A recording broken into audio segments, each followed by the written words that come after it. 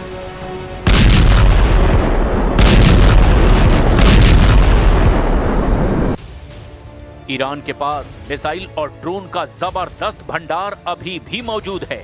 Iran के पास ballistic और hypersonic मिसाइलों की जो रेंज मौजूद है वो इजराइल पर खास तौर से बेहद भारी पड़ सकती है।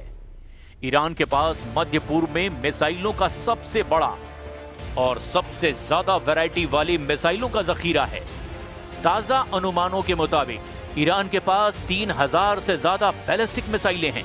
हाइपरसोनिक मिसाइल फतह 1 और फतह 2 मिसाइलें हैं। ये ईरान के सबसे आधुनिक हथियार हैं।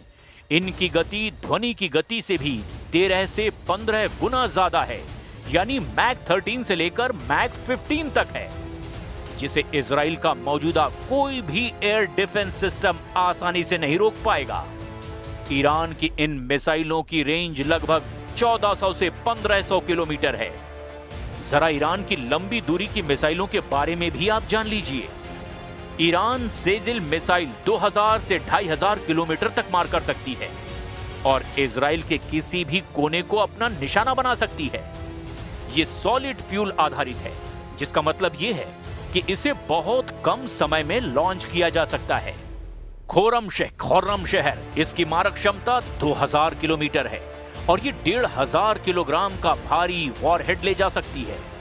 सटीक मार करने वाली मिसाइलें खैबर शेखन जिसकी रेंज 1450 किलोमीटर है और ये अपनी फुर्ती के लिए जानी जाती है, जो दुश्मन के रडार को भी चकमा दे सकती है। ईरान को ड्रोन सुपर पावर माना जाने लगा है। खास तौर से रूस यूक्रेन युद्ध में इसके ड्रोन्स ने शानदार प्रदर्शन किया है। शाहिद 136 इसे कामिकाज़े यानी कि आत्मघाती ड्रोन भी कहा जाता है। यह आकार में छोटा और सस्ता है, लेकिन 2000 से 2500 किलोमीटर की दूरी तक ये अपने टारगेट से टकराकर धमाका कर देता है। मोजर 10 ये ईरान का सबसे उन्नत ड्रोन है, जो 24 घंटे लगातार उड़ान भर सकता है और 300 किलोग्राम तक के बम या फिर मिसाइल ले जा सकता है। इसकी रेंज 2000 किलोमीटर है। शाहिद 107 ये एक नया टोही और हमलावर ड्रोन है, जिसे विशेष रूप से स्वार्म अटैक यानी कि दर्जनों ड्रोन का एक साथ हमला करने के लिए डिजाइन किया गया है। ईरान की क्रूज मिसाइलें पावे बेहद खतरनाक मानी जाती हैं, जो 1650 किलोमीटर तक मार कर सकती है और बहुत कम ऊंचाई पर उड़कर रडार से बच भी सकती है। ईरान का सुपर कैविटेटिंग टॉर्पीडो हूट पानी के नीचे 360 किलोमीटर प्रति घंटे की रफ्तार से चलता है, जो दुनिया के किसी भी युद्धपोत के लिए बहुत बड़ा खतरा है। ईरान ने अपना खुद का पावर 373 विकसित किया है और दावा है कि ये रूस के S-300 से भी बेहतर है।